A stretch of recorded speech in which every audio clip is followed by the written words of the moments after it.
Hello, and welcome to another episode of Dave's Delightful Dishes. As always, I'm Dave, and what a delightful day we have here, because today we're going to make another fall favorite of mine, African peanut stew. Now, I am going to make it with a little bit of a twist, because I've made this a couple times this fall, because my wife really, really likes it. But one of the things she asked me to add, because it's normally a vegetarian dish, but she wanted to have chicken in it because she wants to have it be meaty. Which is fine. The nice thing about recipes is you can change them to work for you. So, if you were someone who wanted to do this in a vegetarian manner, you can just substitute the chicken stock or the chicken stock with vegetable stock, and also you just 86 the chopped chicken to begin with. So if there's no meat in it, then this is a fully vegetarian dish. So, what we have for ingredients. And this is all, by the way, this is all basically a one-pot deal, although there's a little bit of prep we have to do. So I'm going to use one of my lovely enameled Dutch ovens, the large one, I believe. And let's get started. So we need 2 chicken thighs, cubed. I cut them into nice small cubes, probably a little bit less than 1 inch in each angle. I have a bunch of Swiss chard. In this case, this is the last of the Swiss chard out of my garden. I took the stems off, the little bit of the woody stems off, and then I just chopped the leaves. 9 ounces of potatoes. Now, these are little new potatoes, and what I did is I parboiled these for 6 minutes. So you get them into boiling water, let them go for 6 minutes to get them started being soft, and then we'll add them in again later. 2 tablespoons of olive oil. You guys know what olive oil looks like. It's in one of my ramekins. 1 tablespoon of grated ginger.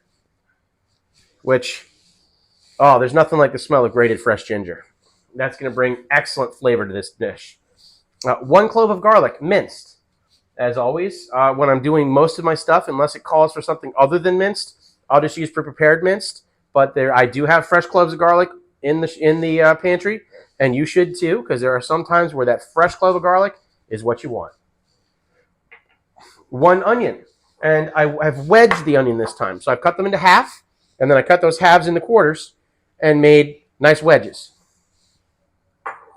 1 sweet potato. In this case, it's a large one. This was a medium one, so I had like 1 big one and 1 small one. But I am dicing those into about 1 inch dices. 1 teaspoon of cumin. And 2 tablespoons of tomato paste, and 1 teaspoon of red pepper flake. 1 cup of crunchy peanut butter. Now, I don't have that preset into a bowl because you know how messy peanut butter is, so that's going to come directly out of the jar. Because, like I said, I try not to put brands on, but if you went for the second start of the right and then went straight on till morning, you might be able to know what brand I'm using today, and it's the crunchy. And then I need 2 cups of, in this case, chicken stock, but you can certainly use vegetable stock if you're going to go for a vegetarian angle. And then 1/2 lime that's been juiced. So I've got the juice of 1/2 lime here. And then I've made the other half of the lime into wedges, because we'll have those for end presentation. And then at the end, when this is all done, I'm going to chop up some cilantro, and then I put 1/2 cup of dry roasted peanuts, no extra flavoring on them, just the dry roasted peanuts. And I need 1 1/4 cups of water, which, I could put, I'm not going to dirty with water or whatever, but I'm not going to dirty another measuring container. I will just refill this once I get the stock out. So we're going to head over to the cooktop, and we're going to start this stuff going. Technically, we already have, because I have parboiled these potatoes, but, you could do that in this and then just clean it out, but I prefer having that in a separate, saucepan just to get them boiled. And I like these tiny new potatoes. I mean, if you want to use bigger ones, then just dice them. But these new potatoes are kind of fun. Anyhow, we'll see you over here in just a moment. Okay, so I've got this over medium heat right now, getting warm. And it should be warmed up enough now that I can add in a little bit of the oil. So that's half of that, so that's about 1 tablespoon. And we're just going to give that a little move around there.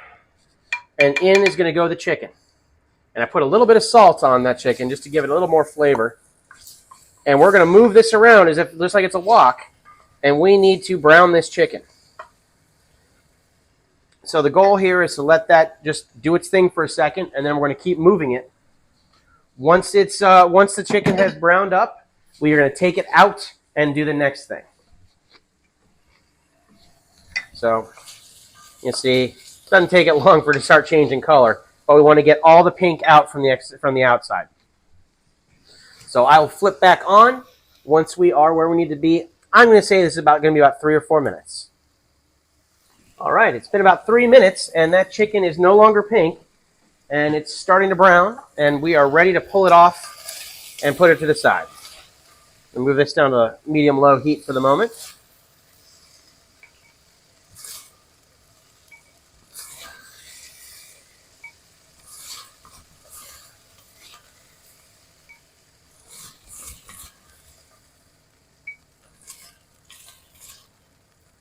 Okay, so that's off to the side.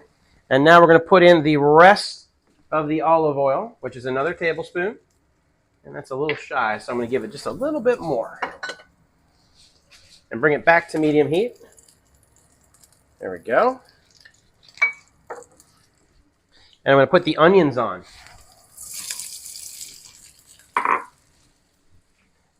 And the ginger and the garlic.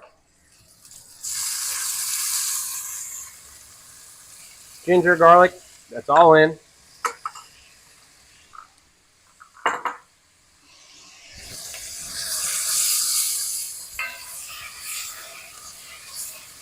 And we're going to stir this until it's fragrant and starting to separate, which is about 3 minutes.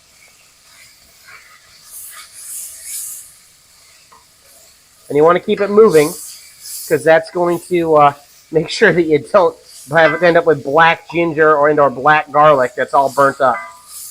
And I'm going to drop it back down to medium-low. Just keep working on the heat so that you're not burning anything.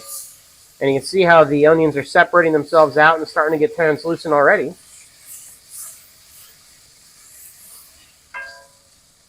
All right, now let's let those sit for a second.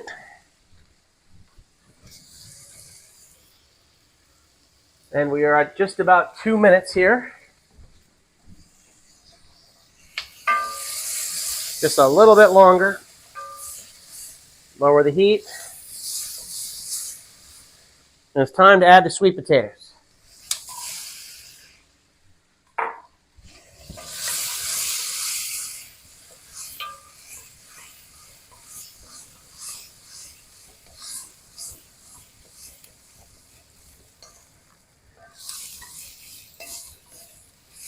All right. Now, stirring pretty regularly. We're going to cook this for 5 minutes now. And I will see you guys back once we have this ready to add in our next ingredient. Okay, as you can see by the browning on the pan and how these are starting to look golden and caramelizing, this is now ready for us to add some more things.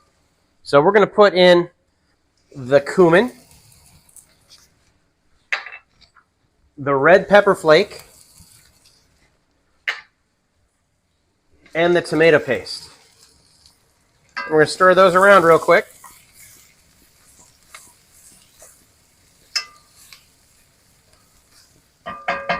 And then now it is time to add the stock.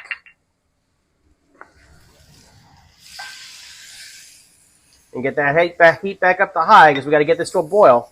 We got more things we're adding now. So just give that a stir. Try to get work some of the stuff off of the sides of the pan. You know, the cooking process will take care of the rest. While that's coming up, I'm going to get my 1.25 cups of water.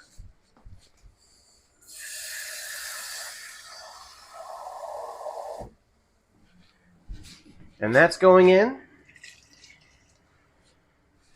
As is my cup of peanut butter.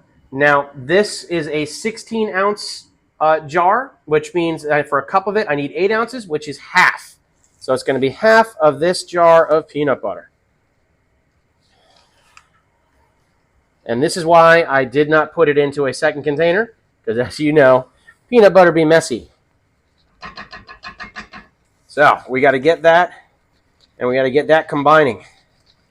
As this heats up, it'll work better, but I want to get everything off of this little spatula as best as I can. And I don't want to scrape up the side of this pot because I want to be able to get the lid on still. Okay, so that's good there. Now I'll get to the stirring device. And once this is mixed together,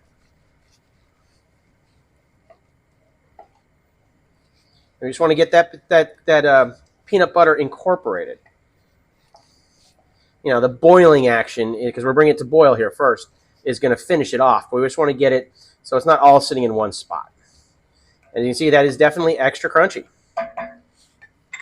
And I got a cough, so let me walk away from the food here real quick. And there we are. That's good advice. Much like wash your hands, not coughing on the food that you might serve to other people is also very, very sound advice. Okay, so this has to come back up to a boil.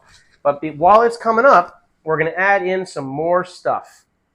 We're going to now put in the potatoes and our Swiss chard stems, if we had any of them. But I didn't have enough stem left to really mess with.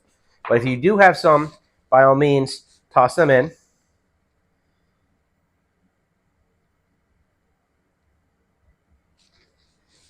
And we just got to get this up to a boil. And I want to add my chicken back now, too. And any juices that came off of the chicken sitting in that bowl. Get that all stirred together. Now we're going to let this come up to a boil. Once it's boiling, we're going to drop it down to simmer, put a lid on it, and we're going to simmer it for 12 minutes. And then, just occasionally give it a stir, because you don't want to have anything stick to the bottom. So you can see it is starting to boil along the edges. We got a little bit further to go, but I'm going to go ahead and cut here because you've seen me boil things before. We are up and ready to go here. It's been about 12 minutes. The stew, I've been stirring it pretty regularly. As you can see, it is thick. Everything is nice and soft. I can assure you the chicken's done. And now we have to do our last steps here. I'm going to bring it up, temperature up just a little bit because I want to keep it bubbling now that I got the lid off. And my chopped Swiss chard, and these were the lights ones, so it's got like all the different colors, which should be interesting. I'm going to get that in, and we got to mix this so that it's stirred in, and we're going to just keep on cooking it until this wilts.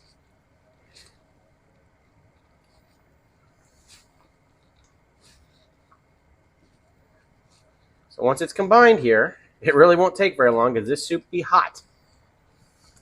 This is one hot pot, as they say.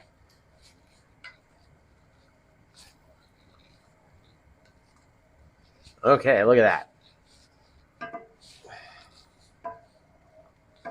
So we're going to let this, bring it back down to simmer.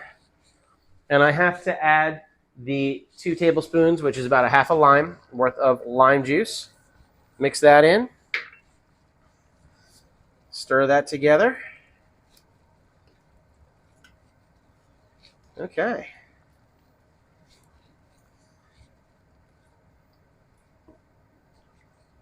And now, just adjust the heat a little bit. Just keep it bubbling. Keep stirring it so it doesn't burn at the bottom. And we're going to do this for 2 more minutes. And then you can pop a lid on it and just leave it to stay warm on the back of your stove until you're ready to serve. So that is ready for plating now. On goes the lid to keep it warm. Off goes the heat, and we will see you guys back at the workstation to do final preparation.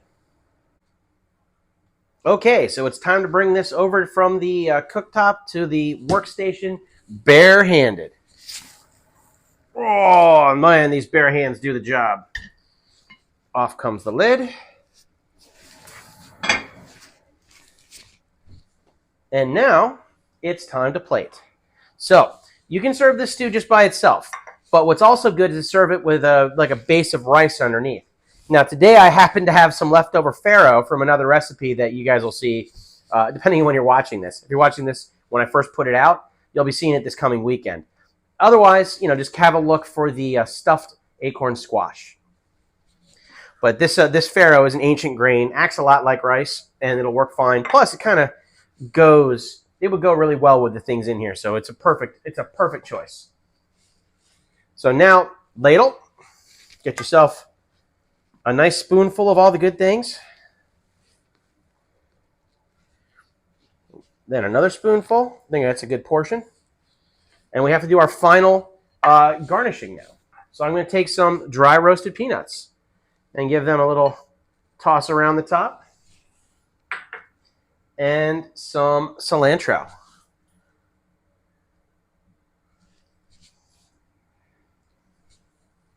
Finish that off with a lime wedge. And you have some stew fit for the table.